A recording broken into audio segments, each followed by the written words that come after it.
ए hello, ह्या वर्षीचा शेवटचा गरबा जोरदार होऊनच जाऊ दे म्हटलं आणि ह्यासाठीच मी मस्तपैकी तयार झाले. मग काय सुंदर असा थोबडा उचलला आणि निघाले भावासोबत गरबा खेळायला. आणि ट्रॅफिक एवढं लागलं ते म्हणजे तर नशीब आमचं की 12 पर्यंत गरबा होता. नाही तर आजच आमचा गरबा इथेच संपला असता आणि आम्ही गेलो असतो गोळा करायला कचरा. पण तिथे पोहोचल्यावर तर होती कचऱ्यासारखी गर्दी. नुसती माणसं, नुसती माणसं, नुसती माणसं. पण मुझे उससे क्या, माझ्या पाचशे पैसे तर माझ्या भावाने भरले होते. करा फुल एन्जॉय. एवढ्या दिवस जी तुकरट हरकती मी Instagram रीलवर बघत होते ते माझ्या डोळ्यासमोर घडत होतं. ते म्हणजे ओढण्या धरून वेगवेगळ्या बाउंड्र्या करायच्या. कशाला आणि का? पण अपने को क्या, आपण सणासुदी को भांडेगा नाही असं म्हणून मी पुढे गेले. पुढे जाऊन मी माझ्या भावाच्या मित्राच्या ग्रुपमध्ये जॉईन झाले आणि कायच माहोल होता. मस्त एन्जॉय करत होते. काय मराठी गाणी वाजताय, ले गरबा खेळतोय.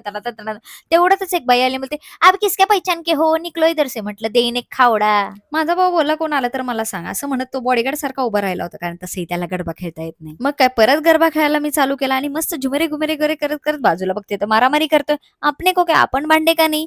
परत मी खेळायला लागली, परत भांडणं झाली. "आपने को क्या, आपण भांडे का नाही?" पण डान्स म्हणले की आपला जो शारारारारा डायरेक्ट कानातले झुमके उडवून फिरवून खेळत होती. बरं, you can bring Garba to Maharashtra but Maharashtra cannot be out of Garba. ऐका.